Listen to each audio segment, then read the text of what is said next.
शायद ये कुछ अलग इसकी प्रविधि है।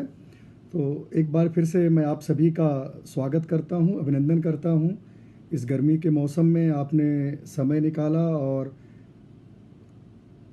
बीच दोपहरी मेरी बातें सुनने के लिए आप सब उपस्थित हुए। आप सबका मैं बहुत अभिवादन करता हूँ, नमस्कार करता हूँ। भारतेंदु जी भी जुड़ गए हैं और उनकी ओर से गुलदस्ता भी उपहार के रूप में मुझे मिला है। आज हमारे शोधार्थियों ने अनुरोध किया था कि कहानी की नई सदी पर बातचीत की जाए।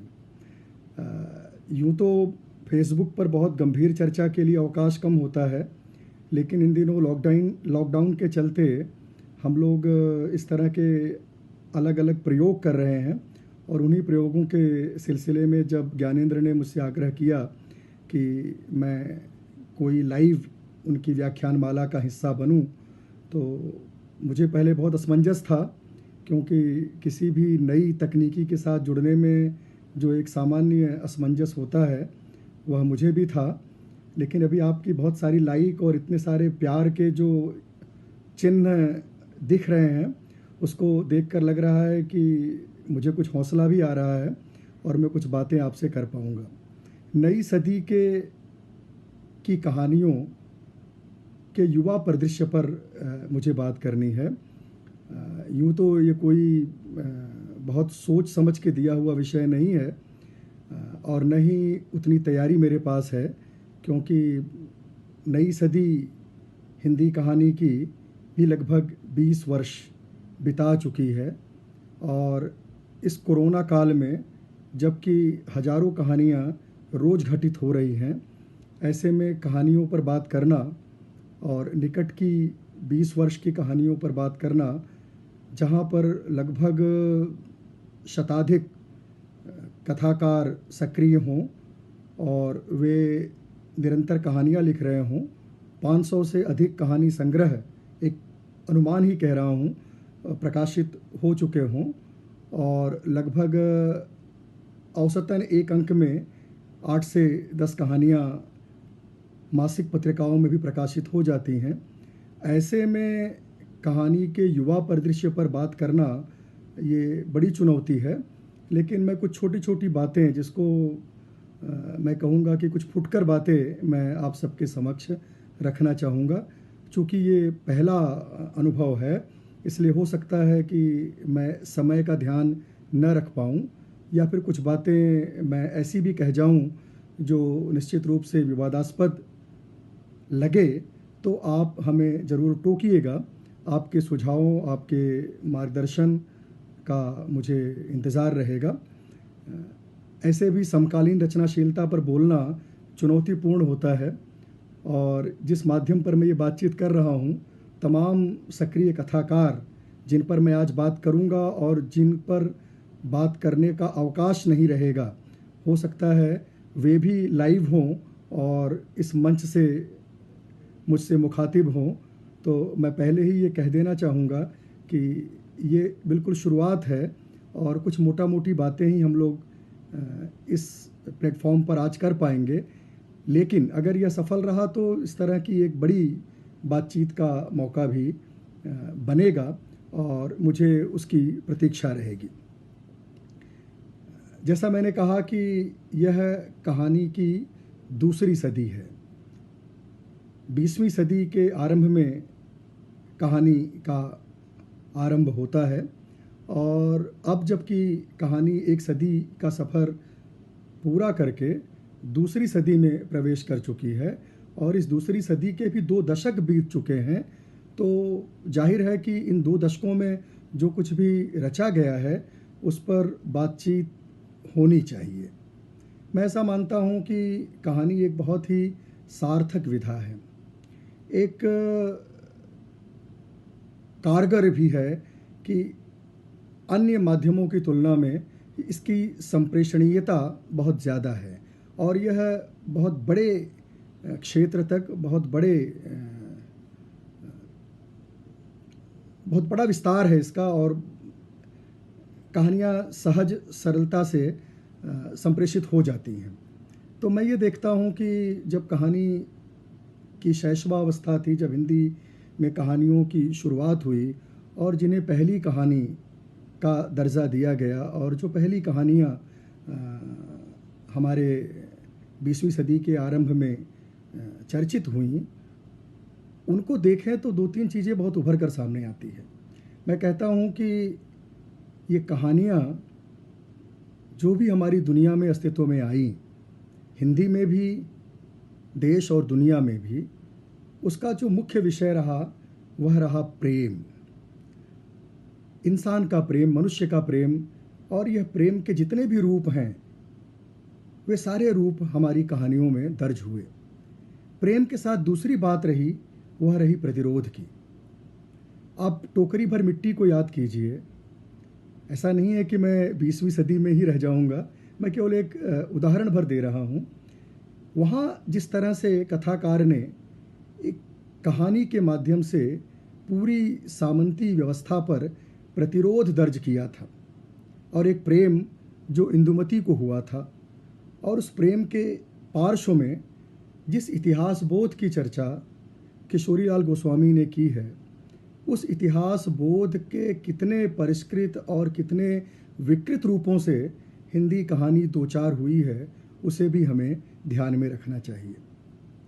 हिंदी कहानी ने हमेशा प्रतिपक्ष को चुना है और प्रतिपक्ष की आवाज़ को बुलंद किया है। इसमें हम स्वप्न और सौंदर्य के साथ सौहार्द को पाते हैं, और निरंतर कहानियों में हाशिए के समाजों की उपस्थिति दर्ज होती रही है। आज यूँ भी कह सकते हैं कि हिंदी कहानी का आधा हिस्सा तमाम अस्मितामूलक विमर्शों को केंद्र में रखकर प्रमुखता से प्रकाशित हो रहा है। जैसा मैंने कहा कि मैं बात करूंगा नई सदी की कहानियों पर, और जो मेरा छोटा सा निरीक्षण है, बहुत छोटी सीमा है, जैसे मैं इसको भात न्याय भी कह सकता हूँ कि हम एक पतीले के एक चावल से उस पतीले के भात के पक जाने का अनुमान कर लेते हैं। यहाँ तो इतने सारे कहानीकारों के पतीले हैं, हर संग्रह ही अपने आप में एक पतीला है, और उसमें से एक दो कहानियाँ जो मैं पढ़ पाया हूँ और जिनको मैंने ज़्यादा भी पढ़ा है, उन पर भी केंद्रित होकर बात करने का यह आज का समय नहीं है, क्योंकि आज मोटा मोटी हम कुछ बातें, कुछ प्रवृत्तियों की बातें आज यहाँ आपके साथ कर रहे हैं। तो कहानी वो जो सुनी जाए, ऐसी कहानी जिसको सुनाए बिना रहा न जाए। और जाहिर है कि जब आप कहानी सुनाते हैं, जब आप कहानी सुनते हैं, तो दो चीज़ें बहुत महत्वपूर्ण होती हैं। एक होती है उसकी स्वाभाविकता, सहजता, विश्वसनीयता, और दूसरी होती है कि उसमें एक नई जिंदगी, एक नई दुनिया, एक नए चरित्र, एक अनोखे अनजाने क्षेत्रों, जीवन स्थितियों से आपका परिचय। ये दोनों चीज़ें एक साथ होती हैं, और इन दोनों ही स्थितियों में सबसे ज़रूरी होता है उसकी विश्वसनीयता, और एक पाठक के रूप में उन कहानियों को पतियाना। हमारे अवधि में कहते हैं कि तुम पतियाओगे नहीं, यानी तुम विश्वास नहीं करोगे। लेकिन यह जो बात है, कहानी यूं कही जाए कि पाठक उसके हर्फ हर्फ से एक तरह की विश्वास कर ले, उसको पतियाए कि हाँ, ये जो बात कही जा रही है यह बहुत महत्वपूर्ण है, और उसका अपना अनुभव भी इससे काफ़ी जुड़ता है। तो एक चीज़ ये कि इधर की कहानियों में यह स्वाभाविकता, सहजता, विश्वसनीयता की रक्षा भी हुई है, लेकिन कुछ एक कहानियाँ ऐसी भी हैं जिनका मैं आगे समय रहा तो उल्लेख करूँगा, जो हमारे विश्वास को चुनौती भी देती हैं, और हमें ऐसा लगता है कि कहीं ये कहानी बहुत कृत्रिमता के सहारे गढ़ी गई है। और मैंने अनेक कहानीकारों को पढ़ते हुए, उनकी सभी कहानियों में नहीं, लेकिन कुछ एक कहानियों में इस चीज़ का अनुभव किया है। दूसरी चीज़ ये मैंने देखा कि अब संक्षिप्ति कहानी कला से बेदखल कर दी गई है। यानी कोई भी कहानी छोटी कहानी नहीं है। वो जो अपने पुराने फॉर्म में होती थी, वह अब इतनी लंबी कहानियाँ हो गई हैं कि कई बार तो अगर आप सामान्य पाठक हैं तो शायद उस कहानी के अंत तक पहुंच ही नहीं पाएंगे। वो कहानियाँ इतना आपको घुमाती हैं, इतनी भूल भुलैया में भटकाती हैं कि कहानी में जो स्वाभाविक रुचि होती है वह भी कई बार खत्म होने सी लगती है। तो संक्षिप्ति अब कहानी कला की महत्वपूर्ण वस्तु नहीं रही, अब उसकी जगह पर विस्तार खूब हुआ है। और ये जो विस्तार है यह नाहक तो नहीं होगा। तो उसका एक कारण जो मेरी समझ में आता है वो ये कि अब कहानी सुनने सुनाने की कला नहीं रही।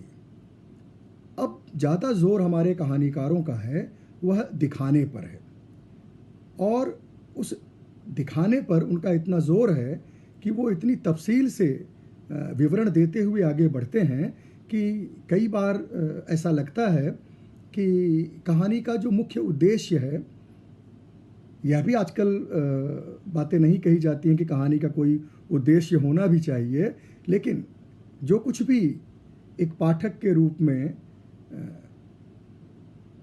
कहानीकार के अभिप्रेत को प्राप्त करने की जो कोशिश हो रही होती है, उसमें लगता है कि एक बहुत लंबा रास्ता तय करना पड़ रहा है। तो यह जो कहानी की दृश्यात्मकता है, जो कहानी को दिखाने की कोशिश है, वह कहानी को विस्तार दे रही है। मुझे अक्सर ये लगता है कि हमारे कहानीकार कहानी सुनाने से ज़्यादा, कहानी कहने से ज़्यादा कहानी दिखाने की कोशिश कर रहे हैं। और इसके पीछे एक कारण जो मुझे हो सकता है, यह बहुत सतही कारण हो, वह समझ में आता है कि सिनेमा का प्रभाव। जैसे सिनेमा में एक एक दृश्य आपको दिखाया जाता है और फ्रेम दर फ्रेम कहानी आगे बढ़ती है, कुछ उसी तरह से हमारे कहानीकार भी अपनी कहानियों में विवरण देते हुए, विस्तार देते हुए चलते हैं। यह विस्तार बहुत रोचक भी होता है और कई बार बहुत बोझिल भी हो जाता है। यह कहानीकार की सफलता और साधना का प्रमुख आधार भी बन जाता है। एक चीज़ और मैंने देखी कि हमारे कहानीकार कालांकन को बहुत प्रमुखता दे रहे हैं। वे बार बार ये इत्तिला करते चलते हैं, ये बताते चलते हैं कि ये कहानी कब की लिखी जा रही है, किस दौर की लिखी जा रही है, और उसमें भी ब्रैकेट में कहानी आधी चलती है और आधी कोष्ठक के बाहर चलती है। तो ये जो कोष्ठक के भीतर जो कहानी चलाई जाती है, मुझे लगता है कि यह भी एक नई प्रवृत्ति है जो इधर की कहानियों में देखने को मिलती है, और इस कोष्ठक को थोड़ा कम भी किया जाना चाहिए। एक बात और मैं कहूँगा कि हिंदी कहानी के इतिहास में, जो कि बहुत छोटा ही है, 100-120 वर्षों का इतिहास है, इस इतिहास में सबसे ज़्यादा वैविध्यपूर्ण कहानियाँ इस दौर में लिखी जा रही हैं। क्या वस्तु, क्या भाषा, क्या शिल्प, सभी में हमें एक नई प्रयोगशीलता के दर्शन होते हैं। एक नया उत्साह, प्रयोग का एक नया दौर जैसे चल पड़ा हो, और इस प्रयोग में बहुत सी कहानियाँ ऐसी हैं जिनको हम कालजयिता के पैमाने पर भी आंकने की कोशिश कर सकते हैं, लेकिन कई ऐसी भी हैं जो अपनी कालांकन की प्रवृत्ति के चलते बहुत लंबे समय तक स्मरण में नहीं रह जाएंगी। ऐसी कहानियाँ भी हैं, या फिर वो एक समय विशेष में कही गई कहानी तक सीमित होकर रह जाएंगी और उनका बड़ा मूल्य, उसका बड़ा महत्व एक समय के बीत जाने के बाद शायद न हो।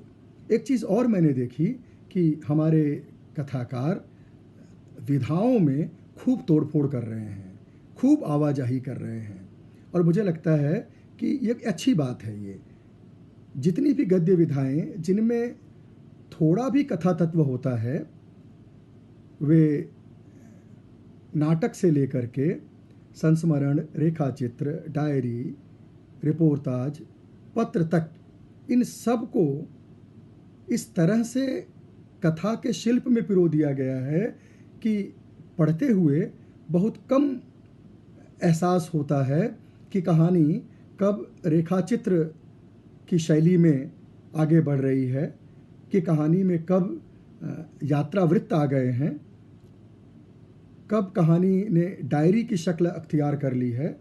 और कई समर्थ कथाकारों ने 2-3 विधाओं को एक साथ जोड़ लिया है। और यह भी एक बड़ा कारण है कि ये कहानियाँ अपना बड़ी लंबी होती जा रही हैं, विस्तार पाती जा रही हैं। मैंने इतिहास बोध का जिक्र किया था कि कहानियों में इतिहास बोध एक बहुत महत्वपूर्ण विषय रहा है।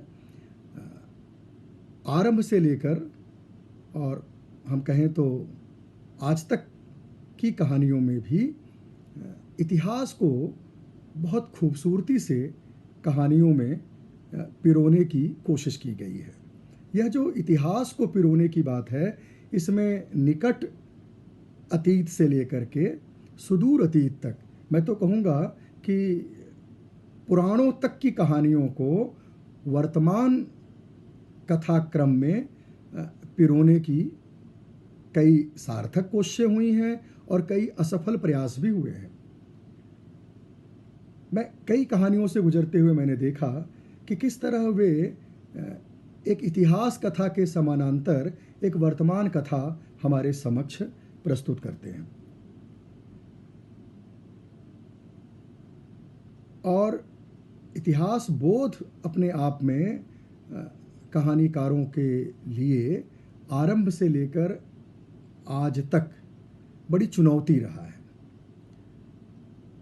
शुरुआती कथाकारों को हम याद करें तो हम पाएंगे कि इन कथाकारों पर, जिन्होंने इतिहास को कथा के माध्यम से पिरोने की कोशिश की थी या एक तरह से इतिहास प्रस्तुत करने का प्रयास किया था, इन सब की बड़ी उपेक्षा भी हुई, क्योंकि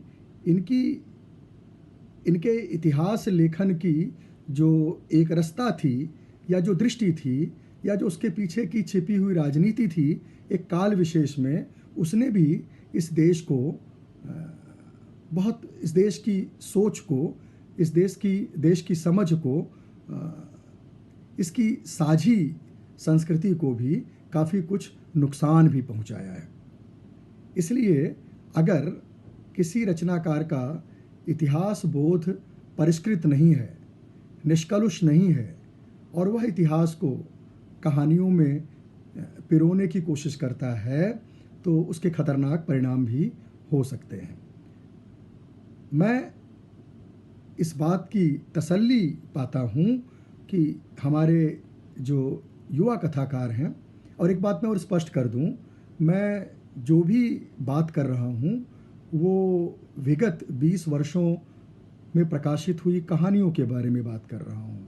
और मेरे लिए युवा परिदृश्य का मतलब ये है कि मैं एक बीच की रेखा 40 मानता हूँ, उम्र की बात कर रहा हूँ, और 40 से 15 पीछे और 40 से 15 आगे, यानी वे लोग जो आज 55 की वय के हैं और कहानी में सक्रिय हैं, या फिर वे युवा जो 25-26 की वय में जिन्होंने बहुत शानदार कहानियाँ लिखी हैं, उन सब को केंद्र में रखकर मैं अपनी बात कहने की कोशिश कर रहा हूँ।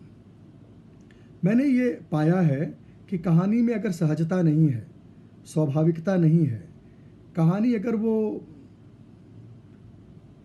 कली की तरह नहीं खिलती, किरण की तरह नहीं खुलती, तो उस कहानी को स्वीकार करने में मुझे संदेह होता है, उस पर पतियाने का मेरा मन नहीं कहता। और ये सारी बातें जो मैं कहना चाह रहा हूँ या जो मेरा ऑब्जर्वेशन है, ये कुछ कहानियों के आधार पर है।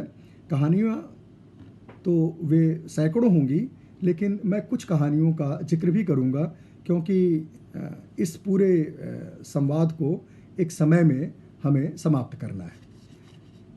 मैं ऐसा मानता हूँ कि हिंदी कहानी में जिस एक नाम ने मुझे बहुत प्रभावित किया है, जिस एक नाम ने मुझे बहुत चौंकाया है और जिसकी कहानियाँ मैं पाता हूँ कि हमारे समय को समझने और हमारे समय के मिजाज को समझने और हमारे समय में जो अ, परिवर्तन हो रहे हैं, खास करके जो हमारा ग्रामीण जीवन यथार्थ, जो हमारे कस्बाई जीवन यथार्थ में जो परिवर्तन हो रहा है, और यह परिवर्तन बहुत सकारात्मक नहीं है, इसकी बहुत सारी नकारात्मकता भी है।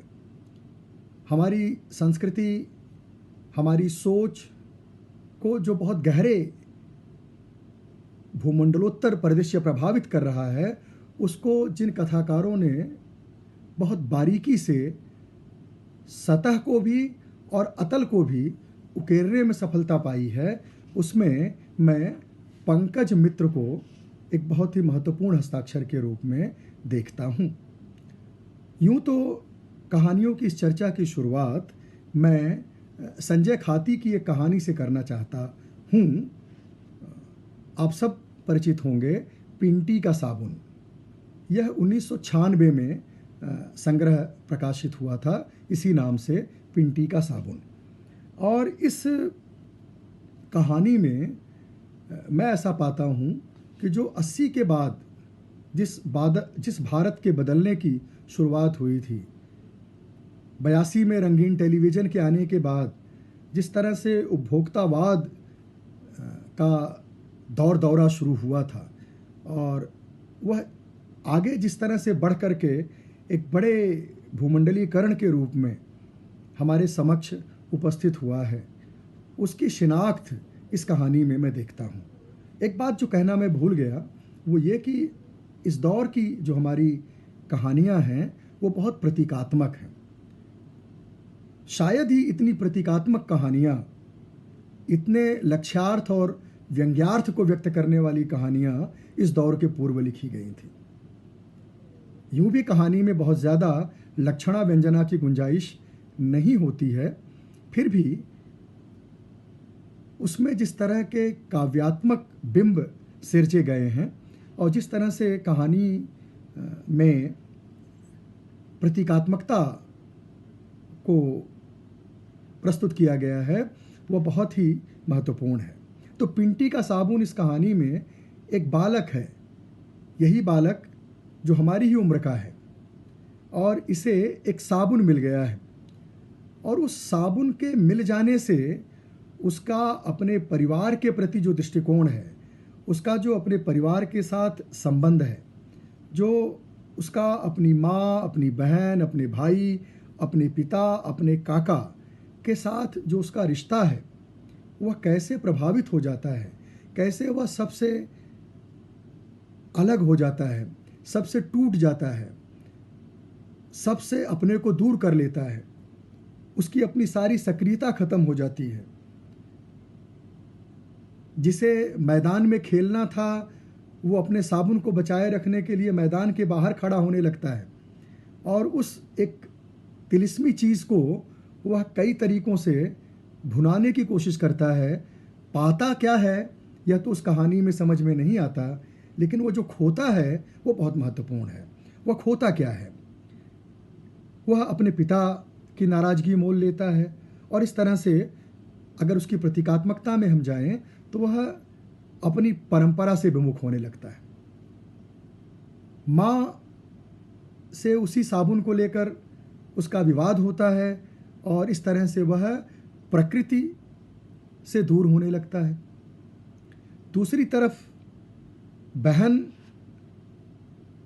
चाहती है कि वह एक बार उसे साबुन दे दे, लेकिन उसको भी वह देने से मना कर देता है, और इस तरह से हम देखते हैं कि वह अपनी संस्कृति से दूर होने लगता है।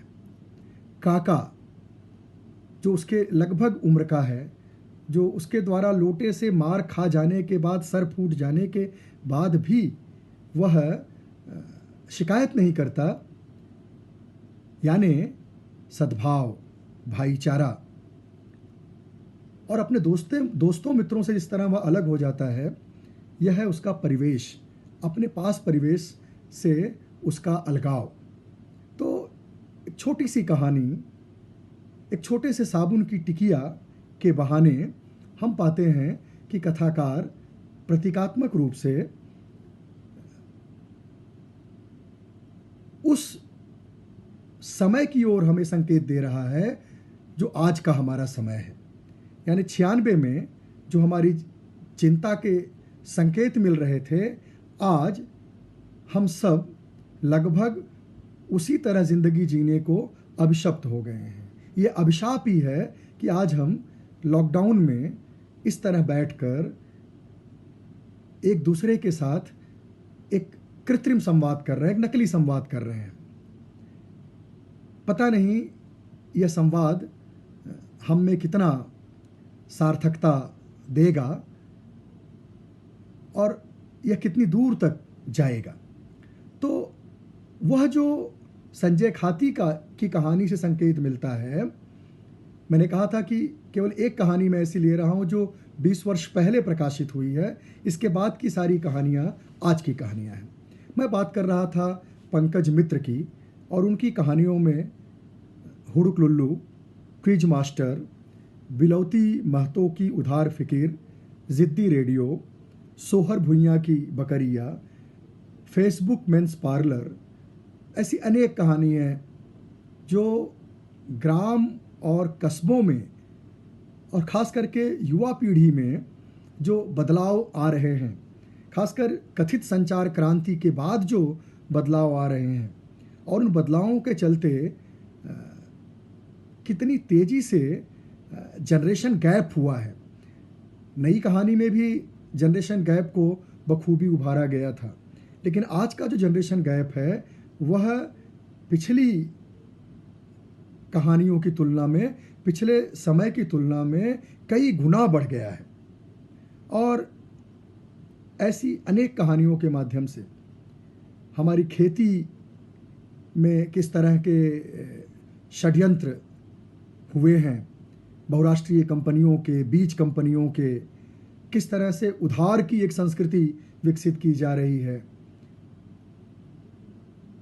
बैंकों ने लोगों को लोन देकर उपभोक्ता सामानों का जो मायाजाल विज्ञापनों के माध्यम से उत्पन्न हुआ, उसके चक्कर में फंसकर एक सामान्य आदमी की के जीवन में कैसी त्रासदी घटित हो रही है, वह पंकज मित्र की कहानियों में देखने को मिलता है। जिद्दी रेडियो हो या बिलौती महतो की उधार फिकिर हो, सभी कहानियों पर लंबी बात नहीं हो सकती है। मैं केवल संकेत करते हुए एक कहानी का जिक्र करूंगा, जो कहानी है कफन रिमिक्स। कफन प्रेमचंद की बहुत ही चर्चित और बहुत ही विवादास्पद कहानी भी रही है। यहाँ पर पंकज मित्र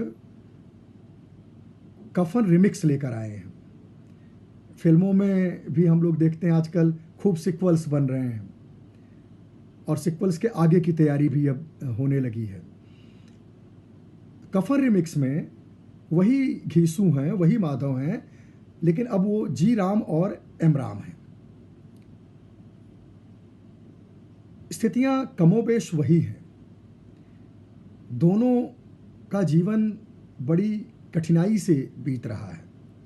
बुधवंती को वह ले आया है, वही बुधिया याद कीजिए जो प्रेमचंद की कहानी में प्रसव पीड़ा के दौरान जिसकी मृत्यु हुई थी।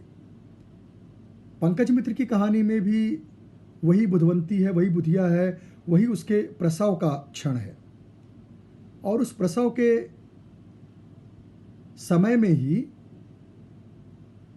जी राम और एम राम ठीक उसी तरह उतने ही निरुपाय हैं जितने निरुपाय घीसू और माधव प्रेमचंद के समय में थे।